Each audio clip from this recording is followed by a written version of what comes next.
Some people in my family still believe I overreacted, that I made a scene out of nothing, embarrassed everyone at the table, and turned a family dinner into something ugly.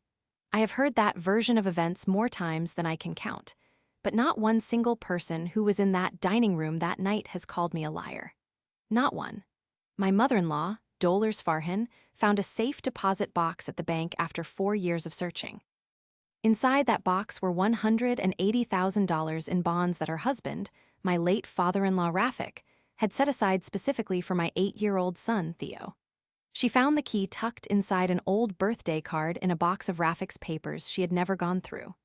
She came to dinner that Sunday.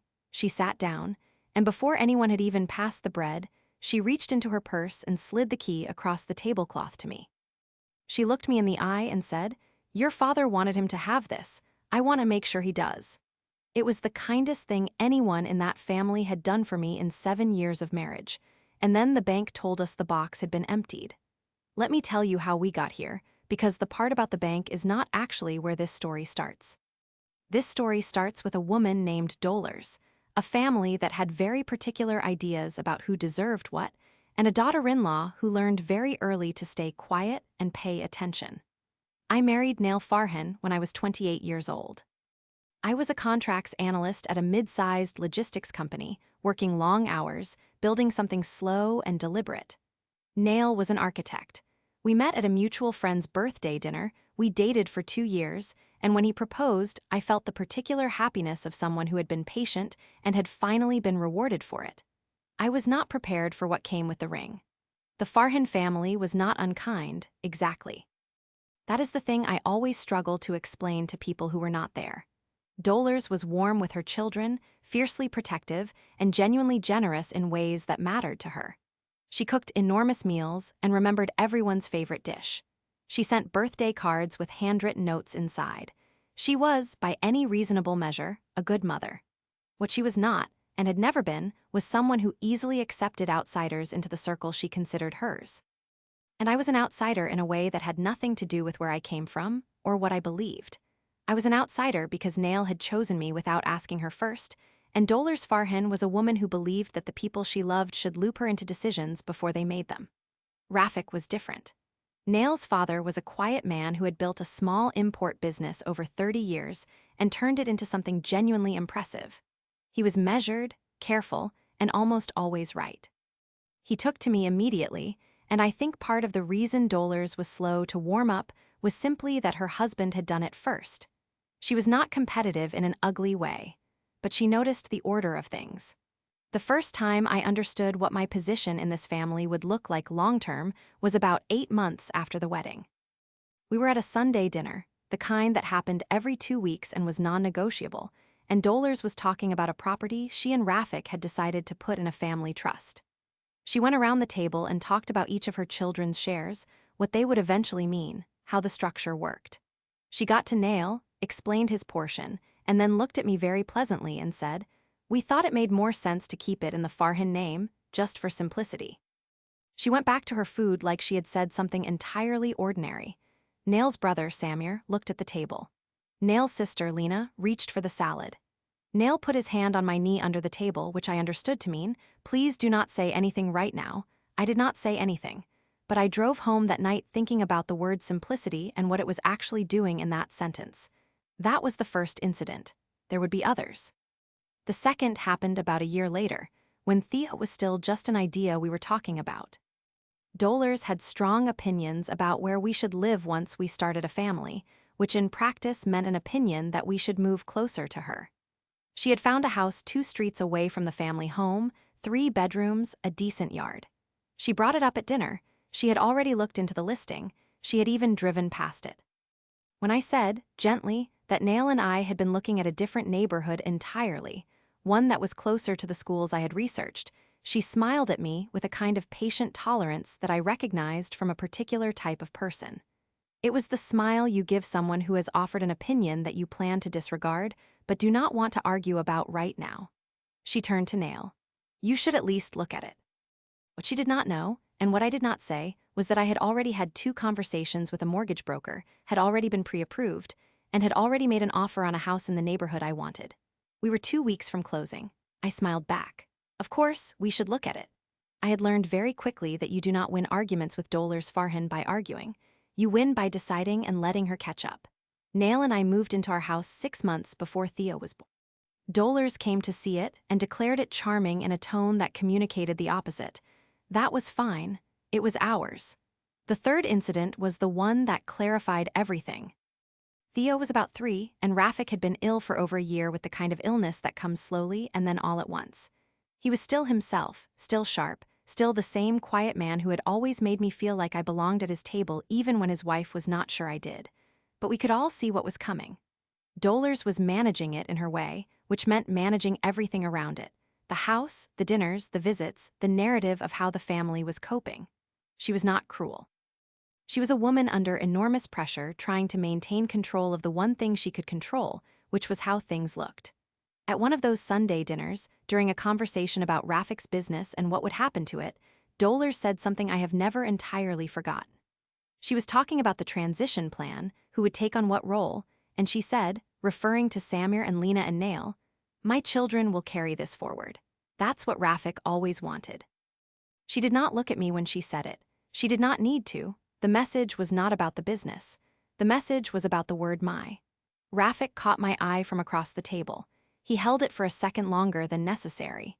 Then he looked at Theo, who was in a booster seat trying to get a noodle onto a fork, and he smiled at his grandson with the specific tenderness of a man who has decided something. I did not know then what he had decided. I would not know for 4 years. What I knew was this: I was building something of my own, separate from the Farhan family dynamics, separate from any table I was or was not fully welcome at. I had left the logistics company 18 months after Theo was born and had started taking on contract consulting work independently. It was slow. It was sometimes frightening in the way that freelance work is frightening when you have a child and a mortgage and a husband who supports you, but also has opinions about financial stability. But I was good at it.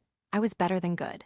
By the time Theo was 2, I had 4 steady clients and a reputation in a niche that most people did not know existed until they needed someone in it. Dolores, during this period, had a recurring piece of advice for me. It came in different packaging, but it was always the same advice: stability.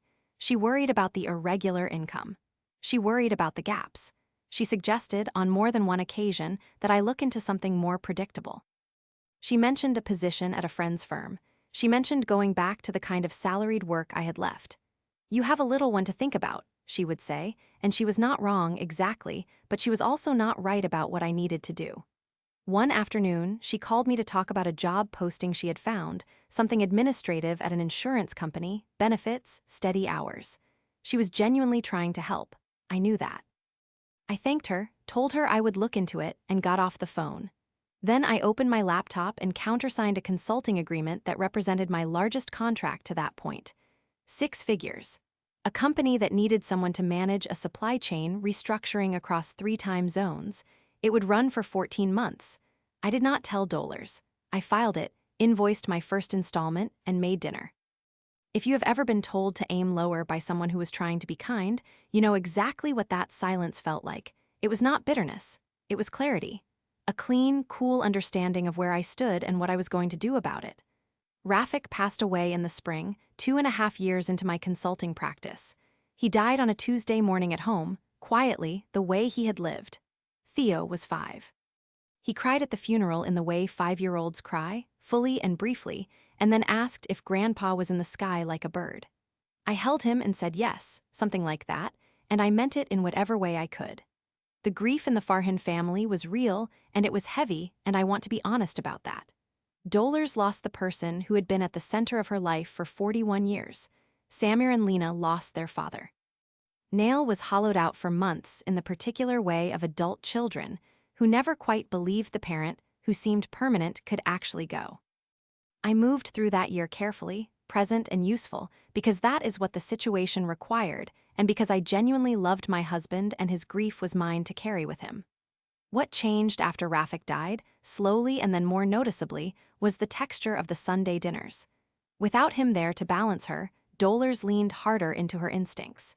She was not cruel. I want to keep saying that because it is true. But she became more definite about the way things should be, about who stood where, about whose opinion carried weight. The family trust came up again, this time with more specifics. Samir took on a role in managing the import business. Lena became involved in a property Rafik had owned. There were conversations that happened in that house that Nail came home and told me about, and there were conversations that he probably did not tell me about because he was doing the exhausting work of being the husband in the middle. I was not included in the planning. I was included in the dinners. There is a difference. What I had during this period was my work. By the time Theo was in first grade, my practice had expanded past what I had originally imagined was possible. I had hired 2 part-time contractors who worked under me. I had a retainer arrangement with a company based in another city that accounted for nearly 40% of my revenue. I was good at the thing I did, and the market I was in rewarded that goodness in a way that was starting to feel, quietly and without fanfare, like security. My attorney, a woman named Celeste Ackafer, had been helping me structure the business properly since the 2nd year. She was meticulous and entirely unimpressed by anything except accuracy. She had reviewed every contract I signed, had set up the business entity, had helped me understand what I was building and what it would eventually mean. She was also the first professional I told about the safe deposit box 4.5 years later when everything came apart. But I am getting ahead of myself. The practice also meant that I had, by the time Theo turned 7, accumulated enough to make some deliberate financial decisions. I worked with an advisor named Jerome Whitfield, who was patient with me about the gap between where I was and where I wanted to be. We talked about Theo's future, about education, about structure. I put money away carefully and consistently, and I did not talk about it with the Farhan family because my finances were not their business, and because I had learned early that information, in that family, had a way of becoming leverage in conversations you had not anticipated. What I did not know, what none of us knew except possibly Rafik himself, was that he had been doing his own planning. He had been doing it for years. He had done it quietly, the way he did everything, without announcing it or asking permission, and he had done it specifically and deliberately for his grandson. Dolores found the key in the spring of the year Theo turned 8. She had been going through the last of Rafik's personal papers, a process she had started and stopped several times over the years because it was painful, and because Rafik had a way of keeping things organized in his own system that was not always immediately legible to anyone else. The key was inside a birthday card he had written to Theo and apparently never sent, tucked into a box of correspondence she had not opened until that morning. The card said, in Rafik's careful handwriting, that the key belonged to Theo and that what was inside was for his future. Dolores called Nail. Nail called me. By the time we drove to his mother's house that afternoon, she had already called the bank to confirm that the box existed and that it was registered in a way that would allow the trustee, which Rafik had designated as me, to access it. She sat at her kitchen table with the key in her palm, and she looked at it for a long time. Then she looked at me with an expression I had never seen on her face before, which was something close to uncomplicated. Not warm exactly, but honest. She said, "I have been looking for this for 4 years. I want you to know I am glad I found it and not that I couldn't." It was the most direct thing she had ever said to me. I believed her. She handed me the key at dinner that Sunday. The whole family was there. She did not make a speech. She just reached into her purse and put the key on the table in front of me and said, "Your father wanted him to have this. I want to make sure he does." Theo was at the table, eating his rice with the focused intensity of a child who has discovered that the correct amount of sauce changes everything, and he looked up just long enough to see the key and then went back to his dinner. I held the key and I felt something I cannot fully name, which was partly grief for Rafik and partly gratitude for Dolores in this specific moment, and partly an anticipatory warmth at the thought of something a man who had always made me feel seen had arranged for my son before he died. The next morning I called the bank, and the bank told me the box had been emptied. I asked the woman on the phone to repeat herself. She did. The box had been accessed and cleared. I asked when. She gave me a date that was 11 days prior. I asked who had accessed it. She said she could not provide that information over the phone, but that if I came in with the proper identification and documentation, someone would speak with me. I sat in my car in the parking lot of the grocery store where I had pulled over to take the call, and I looked at the key in my hand for a very long time. Then I called Celeste. Her voice was the same as it always was, which is to say direct and completely unsurprised by whatever situation I was bringing to her. I told her what I knew. She asked me 2 questions, confirmed one date, and said, "Come in tomorrow morning. Bring the key, bring anything you have from Rafik's estate regarding the account, and bring Nail if he's willing to be part of this." She paused. "If he's not, come alone." I told Nail that night. He sat at the kitchen table with his hands flat on the surface in the way he does when he is processing something that has not fully arrived yet. He asked me twice if I was sure about the date. I was sure. He looked at his hands. He said, "Who else had access?" That was the question, wasn't it? That was the entire question. The safe deposit box had been registered under Rafik's name with a secondary trustee designation, which was me. But in the period between Rafik's death and the formal completion of probate, before that trustee designation had been formally activated through the estate documentation, there had been a window. A window in which someone with the right combination of Rafik's account information and enough knowledge of how he had organized his banking could have accessed the box. The family knew which bank Rafik used. They had for decades. They knew his branch. Some of them had been with him there, had driven him there in his last years when he preferred not to drive himself. Nail was quiet for a long time. Theo was asleep. The house was the specific kind of quiet that feels like a held breath. "I need to know," Nail finally said, "before you do anything." I told him I understood. I told him that I was going to Celeste's office in the morning and that I was going to find out what I could find out and that I would tell him everything I learned. I told him I was not going to blow the family apart on a suspicion. What I did not tell him was that I had already, in the hour since I had come home and made dinner and put Theo to bed and waited for the right moment, begun to think very carefully about what I knew and what I could find out and what I would do when I had enough to act. I had learned a long time ago that you do not win arguments with the Farhan family by arguing. I was going to find out what had happened to $180,000 that belonged to my son. And I was going to be very, very prepared before I said a single word about it at any table. Celeste's office was on the 14th floor of a building downtown, a place I had been to enough times that the woman at the front desk knew my name and knew to offer me coffee before I sat down. I arrived at 8:45 in the morning on a Wednesday, the key in a small envelope in my bag, the few documents I had been able to pull together stacked in a folder, and a list of questions in my phone that I had typed at 2 in the morning because sleep had not been available to me. Celeste read the documents. She asked 3 questions. She made 2 calls while I was sitting there, one to the bank's estate services department and one to a colleague whose area I did not immediately recognize. When she put the phone down after the second call, she looked at me in a way that confirmed what I already suspected, which was that this was serious in a legally specific way, not just a family problem way. "The trustee designation in Rafik's estate documents is clear," she said. "You were named. The bonds in that box were designated for Theo's education trust with you as manager. That designation is documented and dated prior to the date the box was accessed. So whoever went in there," I said, "knew about the contents or suspected, and accessed it before the trust activation cleared." She tapped her pen against her notepad once. "This is not a family disagreement. This is potentially a felony." The word landed in the room and stayed there. I asked her what my next steps were. She told me. We talked for another hour and 20 minutes. When I left, I had a clear understanding of what needed to happen and in what order, and I had a clear understanding that the next few weeks would require me to be extremely careful about what I said, to whom, and when. The bank was able to confirm, through a process that took several days and required Celeste to file the right documentation, that the box had been accessed by someone using a secondary key.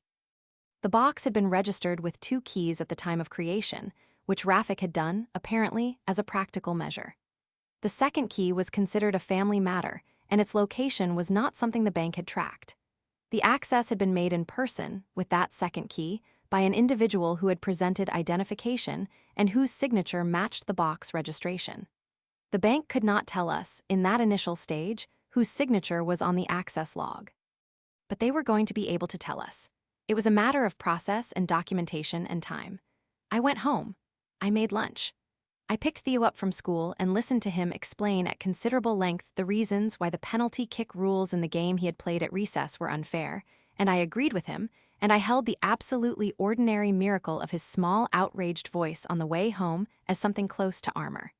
There was a Sunday dinner coming in 2 weeks. The whole family would be there. Dolers, who had given me the key in good faith and had no idea what I had learned, would be there. Samir would be there with his wife, Priya. Lena would be there. Nail's cousin Farida sometimes came with her husband. Theo would be there, eating rice and being 8 years old and not knowing that his grandfather had tried to give him something and that someone had taken it. I was not going to say anything at that dinner. I had 3 things I needed to have in hand first, and I was not there yet. Jerome Whitfield, my financial advisor, met me for coffee on a Thursday afternoon at a place near his office that we had been to before. I did not tell him everything. I told him enough. I told him that there was an asset I was likely going to be recovering on behalf of Theo's trust, and that I wanted to make sure the trust structure was fully in order and properly documented before any conversation happened. He nodded, asked a few precise questions, and said he would have everything reviewed and updated within the week. He had a way of being competent that made things feel slightly less impossible. Celeste, meanwhile, was working on the access log. It was not fast. These things are never fast. But she was patient in a way that I had come to understand meant she was also cert, and cert was what I needed her to be. In the meantime, I went to Sunday dinners. I passed the bread. I asked Lena about her project, which was a small renovation she had been managing on one of the family properties. I listened to Samir talk about the business. I watched Dolers cook and manage and hold the family together the way she always had, and I thought about the birthday card Rafik had never sent and the handwriting that said the key belonged to Theo, and I kept my face entirely still. There was one moment, at the first of those dinners, that I want to describe carefully because it is important. Samir's wife, Priya, was talking about the estate. Not in a suspicious way, just in the practical way that family members talk about estates in the years following a death when things are still being sorted. She mentioned that there had been a few accounts she had not known about until recently. She said Rafik had been very thorough in his planning. Then she looked at me in a way that was a fraction of a second too long and said, he was very organized. I agreed that he was. I reached for my water glass. I took a sip. I looked across the table at Theo, who was trying to balance a spoon on his finger, and I felt the particular cold precision of someone who has decided. She looked away first. The access log came back on a Friday. Celeste called me at 4 in the afternoon and told me the name on the signature. I was sitting at my desk in the office I kept in the second bedroom of our house, and when she said the name, I did not react physically in any way that anyone could have seen. I just sat there for a moment with the phone against my ear. Then I said, "How long do we have before we need to move?" Celeste told me. She also told me that moving too fast would give them time to obscure things, and moving at the right moment would not. She had a specific timeline in mind. She had been thinking about this longer than I had. "There's another dinner," I said, a pause. "When?" I told her. "That could work," she said, "if we have everything filed before then." We did. I want to be honest about something. In the 9 days between when I got the name from Celeste and the Sunday dinner where everything came apart, I was afraid. Not of the confrontation, exactly. I had been building toward a confrontation of one kind or another for 7 years without ever fully knowing it. What I was afraid of was Nail. Nail, who was a good man doing his best in a family that had given him strong instincts about loyalty. Nail, who loved his mother and his siblings and who had spent years being the fulcrum between them and me. Nail, who was going to be at that table and was going to watch something happen that could not be undone. I told him everything 4 days before the dinner. I sat him down after Theo was asleep and I walked him through it from the beginning. The access log. The name. Celeste's documentation. What had been taken and when. He was very quiet for a long time. Then he said, "Are you sure?" "Lest is sure," I said. "The bank's documentation is sure, yes." He put his hands over his face for a moment. When he took them away, his expression was the expression of someone who has understood something they had been half understanding for a while and had been hoping was wrong. "I need to know what you're going to do," he said. "I'm going to get Theo's money back," I said. "That is the only thing I am going to do. Everything else is up to them." He looked at me for a long time, then he nodded. He was at that dinner. He sat beside me. He did not flinch when it started, and I loved him very specifically for that. But I am getting ahead of myself again. The dinner was on a Sunday in October, the kind of October evening where it is still warm enough to have the doors open, but the air carries something that promises it will not be warm for long. Dolers had made a lamb dish that Rafik had loved, which she still made sometimes, and the table was set the way it always was, properly, with the good dishes she kept for family.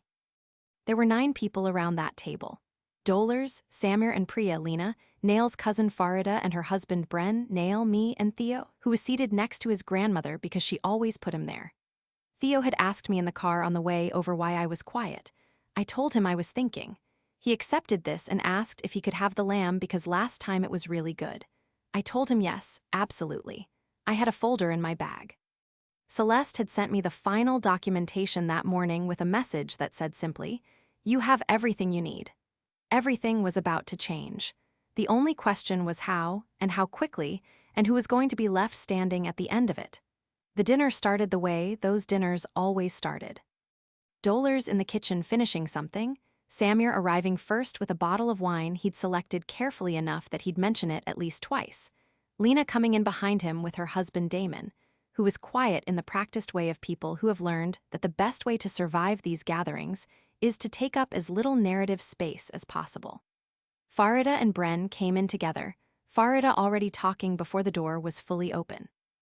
Nail took Theo's jacket and hung it on the hook by the door, and Theo immediately ran to find his grandmother because that was the established sequence and he was 8 years old and devoted to its reliability. I set my bag down by my chair. The folder was inside it. I had not looked at it since that morning, but I knew exactly what was in it and in what order and what each page said. The table smelled like the lamb dish and something with lemon. The good dishes, as always. Dolers had put a small vase of flowers in the center. The way she did for the dinners she considered important. And for a moment, I stood in the doorway of the dining room and looked at the table set the way it always was and felt the specific grief of knowing that some things were about to become before and after in a way that could not be undone.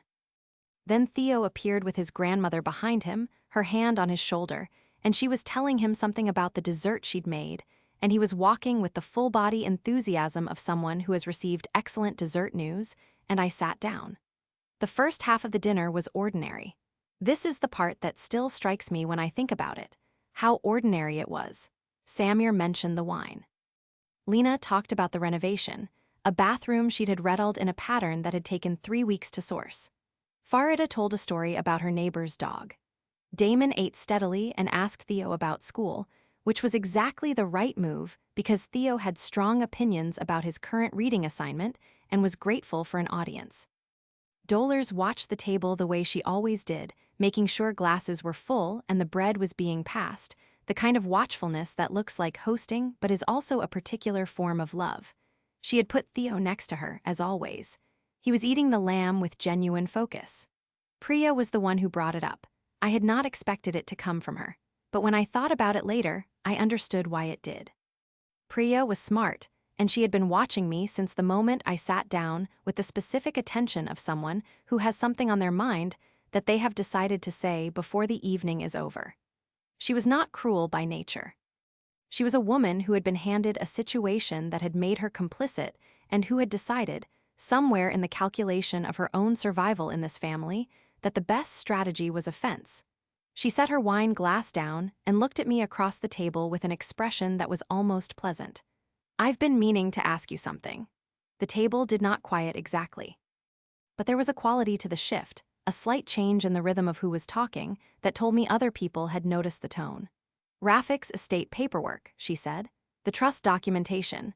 I was talking to our accountant and he mentioned there might be some complications with the trustee designation, since it wasn't fully activated when Rafik passed." I looked at her. I kept my face the way I had practiced keeping it, which was interested and patient and entirely unreadable. "I'm not sure I know what you mean," I said, "just that there's a question." She picked her glass back up. "About whether the designation was formalized properly, given the timeline." Samir, beside her, was looking at the table, not eating, just looking at the weave of the tablecloth with the careful attention of a man who has been told something is going to happen and is hoping to minimize his involvement in it. Nail, beside me, was very still. "The documentation was filed through the estate," I said. Celeste reviewed it. "I don't think there's a question." "Who's Celeste?" Lena asked from down the table, genuinely curious. "My attorney, a beat, small but real." Priya's next move surprised me because it was direct in a way I had not fully anticipated. She looked at Dolers. "I just think it's worth looking at, is all, before anything moves forward with the box." Dolers was quiet for a moment. She had her fork in her hand, but she wasn't using it.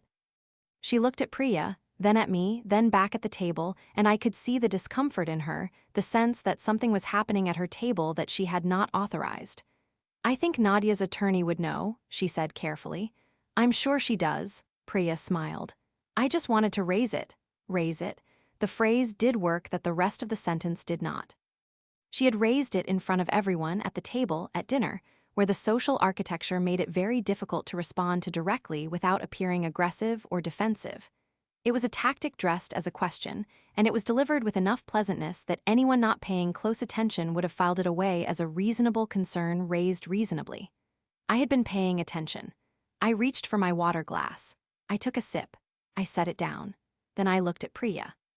"There's something I should probably tell everyone," I said, "since we're talking about the box."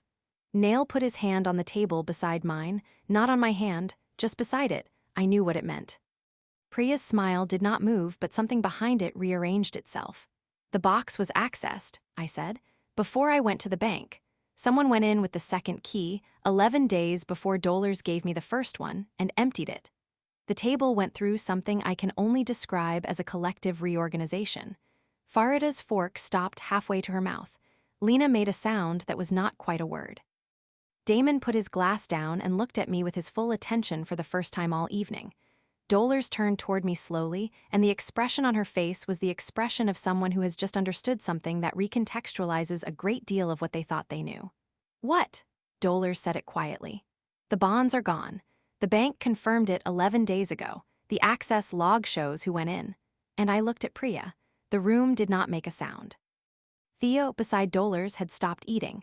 He looked between the adults with the watchful confusion of a child who knows something is wrong but does not yet know what. Priya set her wine glass down, not with force, very carefully, with the precise control of someone trying very hard to manage a physical response that wanted to be less controlled. Her fingers stayed on the stem. "That's a very serious accusation," she said. "It's not an accusation," I said. "It's what the access log says. Your name is on the signature line." The color left Samir's face in a way I have never seen a face change that fast. He looked at his wife with an expression I could not have described in that moment, except to say it was the expression of someone for whom a great many things had just become newly visible.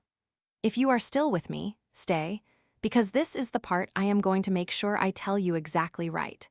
I had decided, in the days before that dinner, that I would not do this at the table.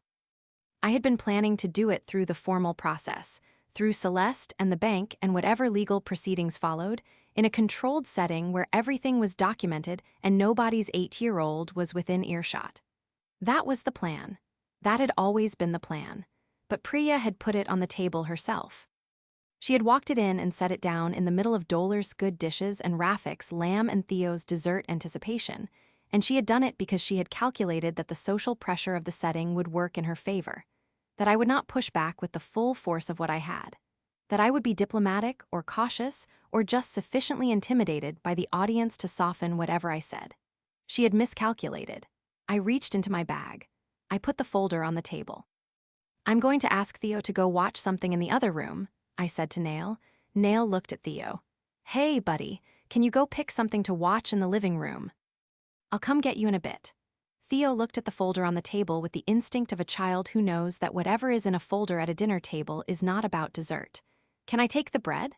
"Yeah," Nail said. "Take the bread." He slid off his chair with 2 pieces of bread and walked out of the dining room without another word, and I watched him go, and I felt very clearly the reason I was doing this and the reason I had been building toward it for 11 days. I opened the folder. "I called Celeste," I said, "the morning after the bank told me what had happened, and what I'm going to show you now is what she put together." Priya's hand went to her collarbone. She touched the small pendant she always wore there, a reflex she probably didn't know she had. "You can call your own attorney," I said. "I would recommend it, but I wanted you all to see this first." I looked at Celeste's name at the top of the first document and felt something I had never felt quite that cleanly before, which was the complete absence of fear. The first document was the estate filing. The trustee designation, dated and witnessed, naming me as the manager of the educational trust Rafik had established for Theo. Celeste had highlighted the relevant sections in yellow, very cleanly, the way she did everything. I put it in the center of the table. Nobody reached for it immediately. Then Dollars leaned forward and looked at it, and she did not touch it, just read it from where she sat, and I watched something move through her expression that was not quite grief and not quite anger but was in the territory between them. "I knew he'd set something aside," she said softly. "He told me he had, I just didn't know the details." "The designation was filed 6 weeks before he died," I said. "It was always meant to be activated through probate. That process completed 8 months ago." Priya's voice came out tighter than before. "That document doesn't tell us anything about the box." "No."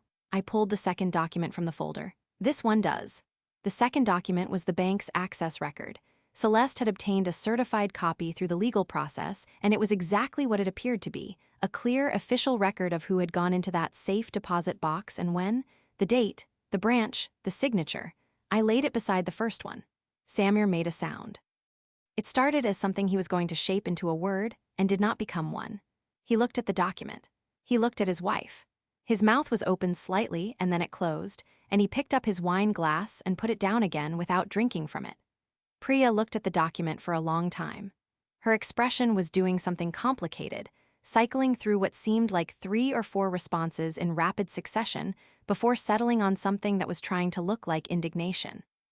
"That signature could be anyone's," she said. "Signatures don't always look the same." "The bank verified it," I said. "That's part of what's in the third page." Lena, across the table, leaned back in her chair slowly. She had not said anything since her initial sound when I announced the theft, and she was not saying anything now, but she was present in the room in a way she had not been at the start of the evening. Her husband Damon had his forearms on the table and was looking at the documents with the focused attention of someone trying to understand the scope of what they are witnessing. "Priya." Dollar said her daughter-in-law's name in a voice that was completely level. Not loud, not angry yet, just level, in the way of a woman who has survived 40 years of family complexity and knows when a situation has moved past the point of management. Priya turned toward her mother-in-law. "Did you go into that box?" Dollars asked. The question sat there between them. Farida, at the far end of the table, had her hands in her lap and was looking at the flowers in the center with the determined focus of someone trying very hard to be somewhere else. Bren beside her had gone completely still. Priya lifted her chin slightly. I was protecting the family's interests. 4 full seconds. Nobody spoke. Samir pressed both hands flat against the table like he needed something to push against. When he finally found his voice, it was quiet and very careful. "What does that mean?" "What did you do?" "Rafik's estate was not handled the way he would have wanted," Priya said, and her voice had found something steadier now, the register of someone who has rehearsed a justification and is falling back on it under pressure. "There were assets that belonged to this family that were being directed away from it. I was making sure things were handled correctly." $180,000, I said, "in bonds designated specifically for Theo. That is what was in that box." "That is what you took." "I didn't take anything." She looked at me directly now, and what was in her eyes was something I recognized. Not guilt, not yet, but the specific fierceness of someone who has convinced themselves that what they did was justified and is now being forced to defend that conviction in public. "I secured assets that were part of a family estate. They weren't part of the estate."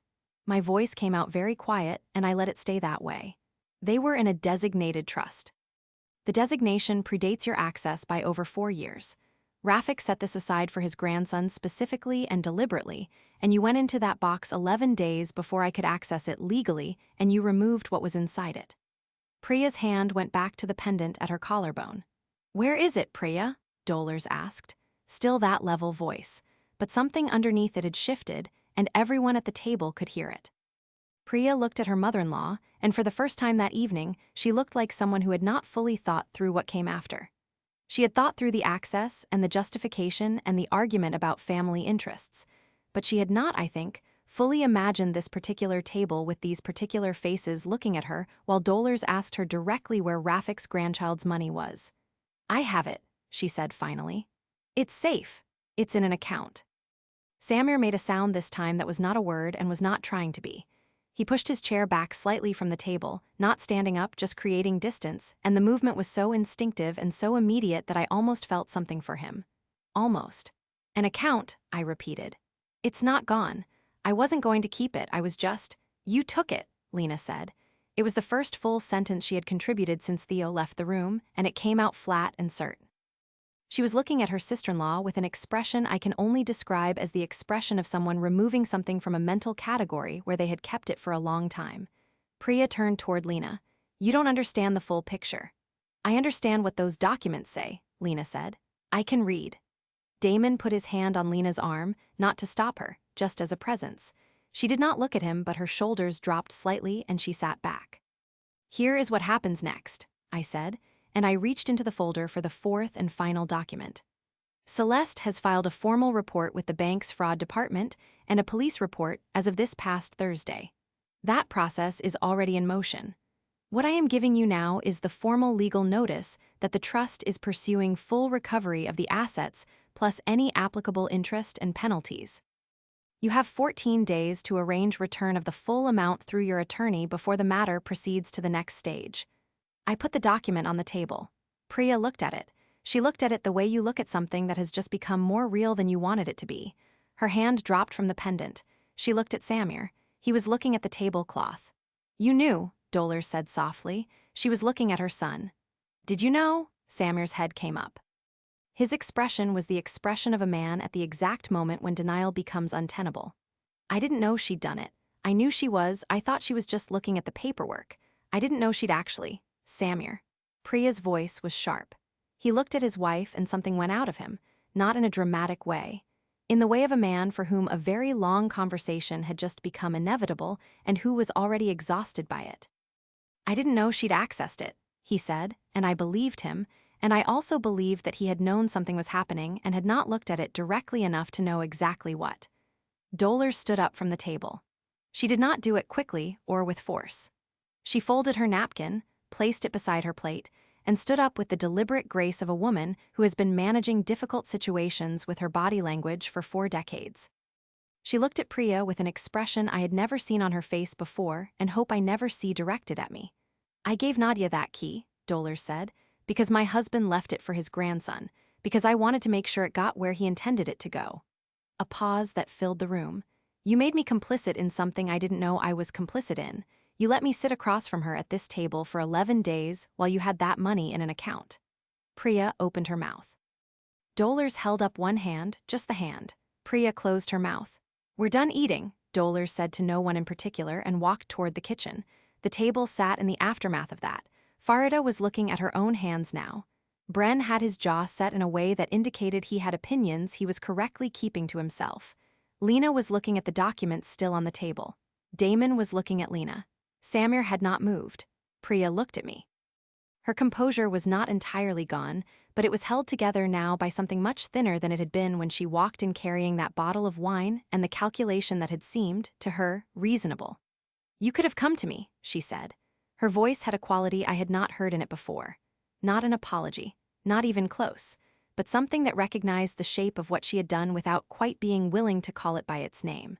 I looked at her for a moment. "Rafik made a decision about his grandson's future," I said. "You didn't get to override it." I gathered the documents and put them back in the folder. I stood up from the table. I walked to the living room where Theo was watching something on the television, both pieces of bread gone, entirely unbothered, the reliable, uncomplicated reality of an 8-year-old at the end of a Sunday evening. "Hey," I said. He looked up. "Is dessert ready?" "Not quite yet, buddy." "Is everything okay?" I sat down on the couch beside him and put my arm around him. He leaned against me with the easy weight of a child who does not yet know that the adults in his life have just rearranged something fundamental on his behalf. "Yeah," I said. "Everything's okay." I held him, and I let out a breath I felt like I had been holding for 11 days. In the weeks that followed, the legal process moved with the kind of steady, unglamorous efficiency that Celeste specialized in. Priya retained an attorney.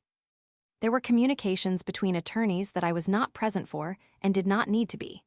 Samir, to his credit, did not contest the claim. He came to Celeste's office 12 days after the dinner, without Priya, and I was told afterward that he had been cooperative in a way that suggested someone who had spent nearly 2 weeks coming to a set of terms with himself and had arrived at clarity. The full amount was returned within the 14-day window. $180,000, plus the interest and penalty amount Celeste had specified in the notice, which brought the total recovery to just over $204,000. All of it went directly into the trust Rafik had established, properly activated, properly documented, with my name on it exactly where he had always intended it to be. The police report was not withdrawn. This was not my decision to revoke, because it was not my decision to make. The bank's fraud department had its own process, and the matter of a criminal access to a safe deposit box did not become a family matter simply because the families involved preferred it to. Priya was formally charged. I will not describe what happened in that process in detail, except to say that it concluded with a plea arrangement several months later, that the outcome included restitution already paid, a probationary period, and a permanent record. Her attorney had been very good. The evidence had been better. Samir and Priya separated 2 months after the dinner. I do not have detailed knowledge of what happened between them in private after that night, and I have not sought it. What I know is what Nail told me when he came home from a conversation with his brother in February, which was that Samir had said he needed to be able to look his mother in the face, and that he had not been able to for a long time, and that some things, once you have let them happen, cannot be unlocked from the shape they take in you. The separation became a divorce 8 months later. Dolores called me the week after the dinner. She called, not texted, which is how Dolores communicates things she means. She said she owed me an apology for the years in which she had not made me feel that I was fully at her table. She said it plainly and without a great deal of sentiment, which is the most Dolores way of saying a true thing. I thanked her. I told her Theo loved her and that Rafik had loved her, and that the key she handed me across that tablecloth was the most important thing she had ever done for my son. She was quiet for a moment. Then she said she wanted Theo to come for dinner on Friday. He went. He ate the lamb. She saved him extra of the dessert she knew he liked.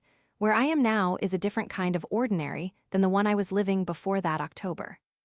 My consulting practice has continued to grow in the way that practices grow when you stop spending any portion of your attention on managing how you are perceived by people who were never going to perceive you correctly anyway. Jerome and I restructured Theo's trust earlier this year with better vehicles and a longer horizon. Theo is 9 now, completely unbothered by the financial machinery operating on his behalf, and currently has strong opinions about a particular strategy game that I do not understand but have agreed to watch him play. He is doing fine, more than fine. Nail and I took a trip together this past spring, just the two of us for the first time in years. We drove somewhere with trees, and we did not talk about the Farhan estate or the dinner or any of it for 4 days. We talked about other things. It was good. I think about Rafik sometimes. About a man who looked at his grandson across a dinner table in what turned out to be one of the last years of his life and decided, quietly and without fanfare, to do something that would matter after he was gone. He did not announce it. He did not ask permission. He just made the decision and put the key somewhere safe and trusted that eventually the right person would find it. He was right, so. Did I go too far by bringing those documents to that dinner table, or not nearly far enough? Tell me in the comments.